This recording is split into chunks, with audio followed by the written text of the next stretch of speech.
জেতার খুব ভালো চান্স ক্রিয়েট করেও মানে জিততে জিততে গিয়েও একবারে শেষ মুহূর্তে অল্পের জন্যই জিততে পারলো না ভারতের যুবারা, মানে আন্ডার 19 টিম। তবে ভারতের সিনিয়র টিমের মতো তারা হেরে যায়নি, ইংল্যান্ডের আন্ডার 19 টিমের কাছে ওই ফার্স্ট ইউথ টেস্টটা ড্র হিসেবেই শেষ হলো। তো এই ফোর্থ ডে মানে একদম লাস্ট ডেতে এদিন যখন ভারতের যুবারা খেলতে নামলো, তাদের তো স্কোরটা ছিল ওই 3 উইকেটে 128 ওই সেকেন্ড ইনিংসে।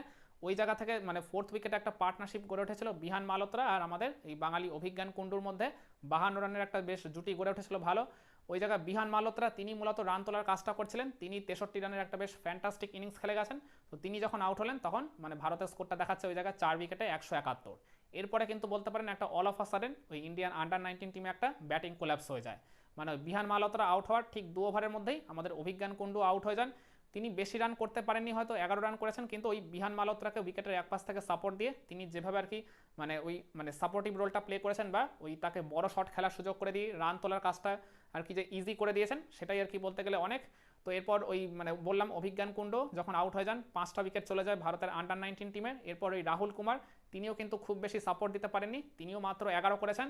এরপর বলতে গেলে মানে অল অফ আ সাডেন ভারতের ওই আন্ডার 19 টিমের স্কোরটা হয়ে যায় 9 উইকেটে 214। মানে আমরা ওই 43 রানের মধ্যে 6-6টা গুরুত্বপূর্ণ উইকেট খুঁয়ে ফেলেছিলাম। তবে অমরিশ যিনি এর আগের ইনিংসে 70 রানের একটা বেশ ভালো ইনিংস খেলেছিলেন শেষের দিকে গিয়ে, তিনি বলতে গেলে মূলত শেষ দিকে উদ্ধারকর্তা হয়ে আবারও দেখা দিলেন।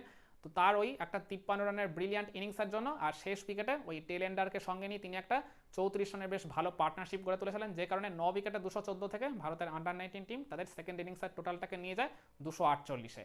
এরপরই খুবই আনফর্চুনেটলি অমরিশই একটা রান আউটের শিকার হয়, তিনি ওই জায়গায় আউট হয়ে যান। তার ফলে ভারতের আন্ডার 19 টিমের স্কোরটা শেষ হয়ে যায় 248-এ। আর এর আগে ফার্স্ট ইনিংসে তো মানে আমরা 101 রানের লিড ছিলই। তো সব কিছু মিলিয়ে লাস্ট ইনিংসে ইংল্যান্ডের জয়ের জন্য টার্গেটটা দাঁড়ালো 350 রানের। তো আমাদের আন্ডার 19 টিমের বোলাররা কিন্তু বেশ ভালো স্টার্ট করেছিল। আর্চি ভন যিনি মানে ভারতের ওই ইনিংসে 6-6টা উইকেট তুলে মানে ভারতের ব্যাটিংয়ের মেরুদণ্ডটাকেই ভেঙে দিয়েছিলেন তার ওই দুরন্ত অফ স্পিন বোলিংয়ের মাধ্যমে। তো তিনি ওপেন করতে নেমে কিন্তু একেবারেই দলকে ভরসা দিতে পারেননি, মাত্র 3 রান করেছেন।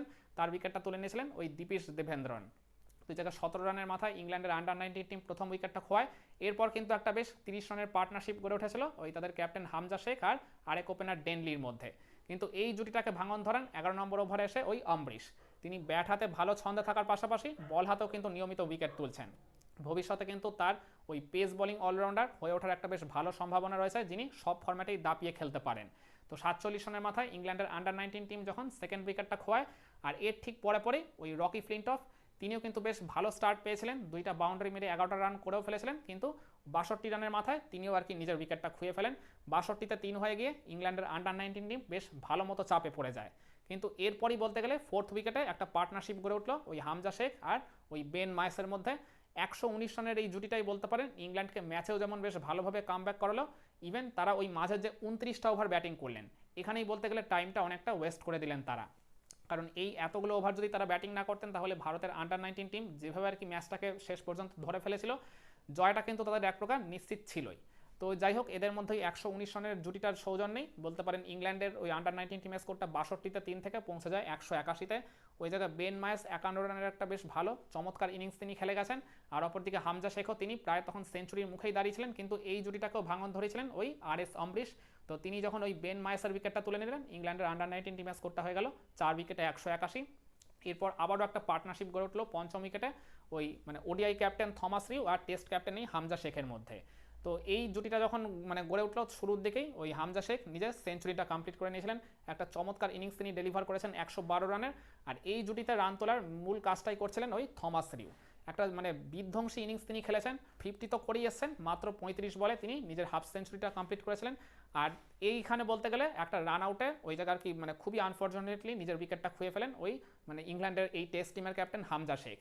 মানে যখন মনেই হচ্ছিল যে এই দুই ব্যাটারি আর কি বলতে গেলে আরও বেশ কিছুটা তাদের ইনিংসটাকে টেনে নিয়ে যাবে, মানে এই মানে ভুল বোঝাবুঝিতে তিনি যখন রান আউটটা হয়ে গেলেন ওই হামজা শেখ 112 রান করে প্যাভিলিয়নে ফেরত চলে যান। আর ইংল্যান্ডের আন্ডার 19 টিমের স্কোরটা হয়ে যায় 5 উইকেটে 243।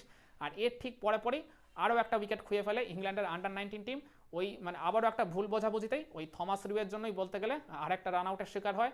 ওই জায়গায় ইংল্যান্ডের স্কোরটা হয়ে গেল 6 উইকেট 246। মানে ভারতের টিম যেখানে আর কি ফ্রাস্ট্রেটেড হয়ে পড়েছিল, পরপর 2 ওভারে 2 উইকেট খুঁয়ে তারা আবারও ম্যাচ জয়ের স্বপ্ন দেখতে শুরু করেছিল।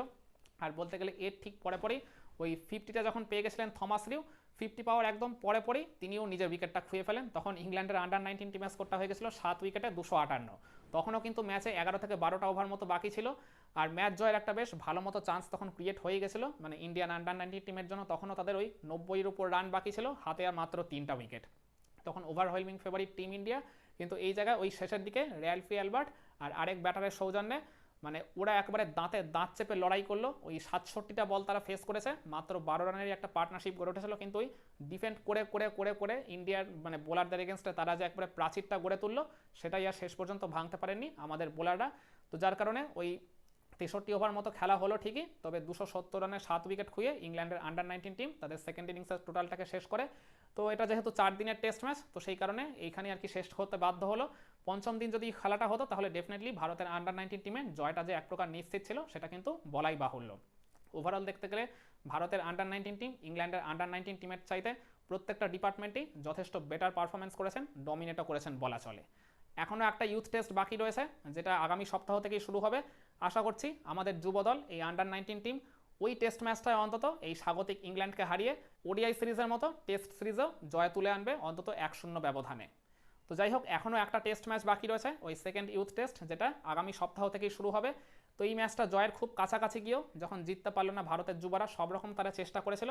আশা করছি সেকেন্ড টেস্ট ম্যাচে তারা আরও ভালোভাবে এফোর্ট লাগিয়ে ম্যাচটা শেষ পর্যন্ত জেতার চেষ্টা করবে, আর 4 দিনের মধ্যেই ফলাফল আনতে হবে। তো দেখা যাক এখন ওই সেকেন্ড টেস্ট ম্যাচটা জিতে তারা ওডিআই সিরিজের মতো এই টেস্ট সিরিজটাও ইংল্যান্ডের মাটি থেকে জিতে ফিরতে পারে কিনা। কি মনে করেন, ভারতের আন্ডার-19 টিম কি পারবে ইংল্যান্ডকে তাদেরই ঘরের মাটিতে হারিয়ে ব্যাক টু ব্যাক ওডিআই এর পর টেস্ট সিরিজও জিতে ফিরতে? কমেন্ট করে আপনার মতামতটা জানাতে পারেন।